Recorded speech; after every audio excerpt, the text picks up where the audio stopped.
जरा सोचिए कि आप जिस चीज को दशकों तक पालते पोसते हैं उसे बड़ा करते हैं और वही एक दिन आपके खिलाफ हथियार उठा ले। सुनने में अजीब लगता है ना, पर कुछ ऐसी ही हैरान करने वाली कहानी है पाकिस्तान और तालिबान की, जो आज एक दूसरे के खिलाफ एक बहुत ही क्रूर युद्ध में उलझे हुए हैं। और ये शब्द ये किसी पुराने दुश्मन के लिए नहीं थे। नहीं, ये थे पाकिस्तान के रक्षा मंत्री के शब्द। और निशाना कौन था? अफगानिस्तान की तालिबान सरकार। और बस इसी एक बयान ने दशकों पुरानी दोस्ती को एक झटके में खुली जंग में बदल दिया। तो सवाल ये उठता है कि आखिर ये हुआ कैसे? कैसे एक देश अपने ही बनाए हुए, अपने ही पाले हुए एक ग्रुप के साथ जंग करने पर मजबूर हो गया?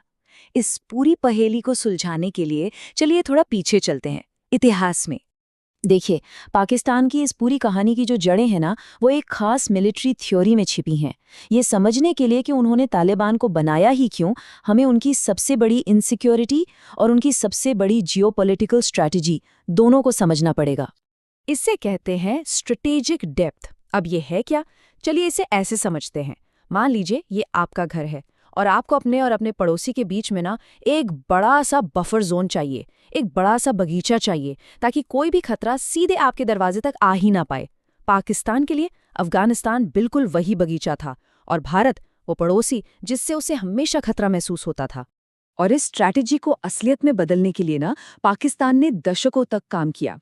बात है 1994 की, जब उनकी खुफिया एजेंसी ISI ने मुल्ला उमर को चुना, उसे पैसा दिया, हथियार दिए, मतलब सब कुछ दिया।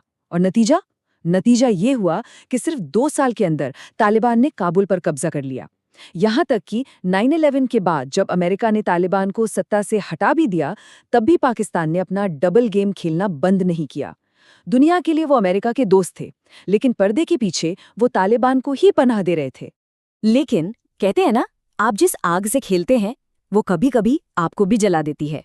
पाकिस्तान के साथ भी बिल्कुल यही हुआ। एक चिंगारी उड़ी और उन्हीं के घर में आग गिरी। उन्होंने एक ऐसा मॉन्स्टर, एक ऐसा राक्षस बना दिया था जो अब अपने बनाने वाले को ही खाने दौड़ रहा था। तो मिलिए तहरीके तालिबान पाकिस्तान से, या जिसे हम TTP कहते हैं। ये एक तरह से अफगान तालिबान के ही वैचारिक भाई थे। कई तो एक ही मदरसे में साथ पढ़े थे।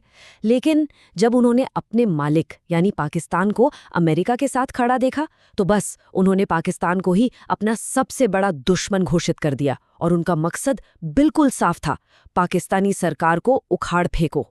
ये TTP कितना क्रूर, कितना बेरहम हो सकता है, इसे समझने के लिए हमें दिसंबर 2014 की एक सर्द सुबह में लौटना होगा। जगह पेशावर का आर्मी पब्लिक स्कूल। बच्चे अपनी क्लास में थे, पढ़ रहे थे। उन्हें अंदाजा तक नहीं था कि कुछ ही पलों में उनकी दुनिया हमेशा के लिए बदलने वाली है। और फिर शांति को गोलियों की आवाज ने चीर दिया।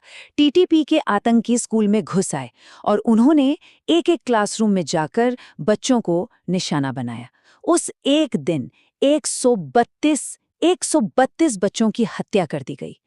ये सिर्फ एक आतंकी हमला नहीं था, नहीं, ये पाकिस्तान की आत्मा पर एक घाव था। कुल 149 जानें गईं और उनमें से ज्यादातर बच्चे थे।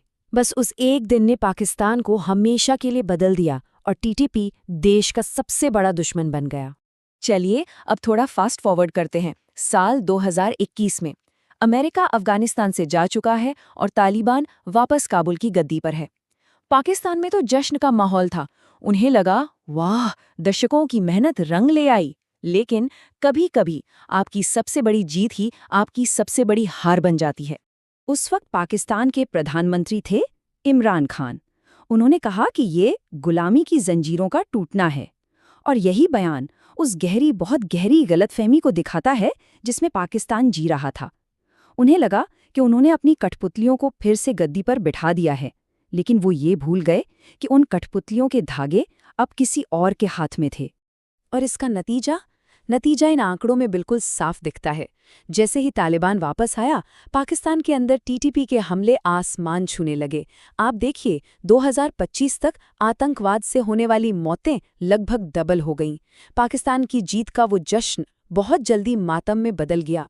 यहाँ पाकिस्तान ने एक बहुत कड़वा लेकिन ज़रूरी सबक सीखा कि जब आप मजहबी कट्टरता के जिन को बोतल से बाहर निकालते हैं ना, तो वो आपके इशारों पर नहीं नाचता, वो अपने नियमों से खेलता है।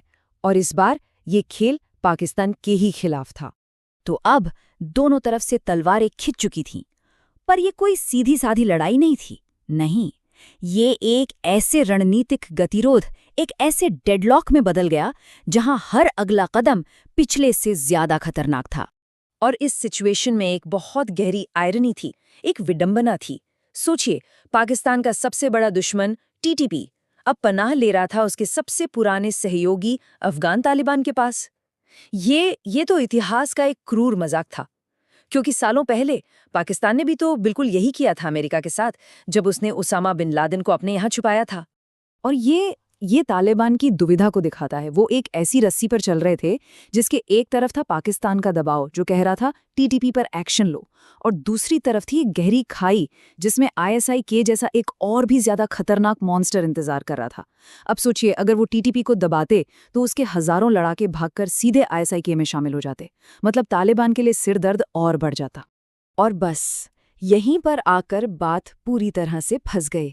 एक तरफ पाकिस्तान टीटीपी के खतरे को और बर्दाश्त करने के मूड में नहीं था, और दूसरी तरफ तालिबान अपने वैचारिक भाइयों टीटीपी को छोड़ नहीं सकता था। तो जब बातचीत के सारे दरवाजे बंद हो गए तो सिर्फ एक ही रास्ता बचा था, युद्ध। और इस युद्ध के साथ ही पाकिस्तान की दशकों पुरानी स्ट्रेटेजिक डेप्थ वाली पूरी की पूरी इमारत ताश के पत्तों की तरह ढह गई। चलिए देखते हैं कि कैसे ये ग्रैंड स्ट्रैटेजी अपनी ही लगाई आग में जलकर राख हो गई। जिस वजह से तालिबान को बनाया गया था वो मकसद ही पूरी तरह से फेल हो गया। मतलब दांव बिल्कुल उल्टा पड़ गया था। पाकिस्तान ने जो आग जलाई थी, अब वही आग उन्हीं को जला रही थी। ये पूरी कहानी का सार है। जरा देखिए, जिस अफगान तालिबान को बनाया गया था भारत का मुकाबला करने के लिए, वो आज भारत के साथ ट्रेड डील साइन कर रहा है। और पाकिस्तान, जो अफगानिस्तान में एक दोस्ताना सरकार चाहता था, आज उसी सरकार के साथ खुली जंग लड़ रहा है। और इस पूरी स्ट्रेटेजिक नाकामी की सबसे भारी कीमत कौन चुका रहा है? आम लोग। ये जो नंबर है 400 से ज्यादा, ये सिर्फ एक आंकड़ा नहीं है, ये एक हालिया हमले में मारे गए लोगों की एक दर्दनाक गिनती है। हुआ ये कि मार्च 2026 में रमज़ान के महीने में एक पाकिस्तानी हवाई हमले ने काबुल के पास एक अस्पताल को निशाना बनाया।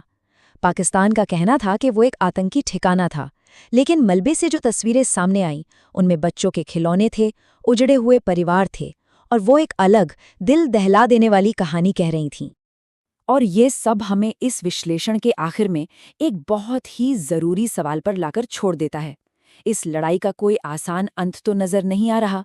तो सवाल यही है कि पाकिस्तान ने जो आग खुद शुरू की थी, उसे बुझाने से पहले और कितनी जानें जाएंगी।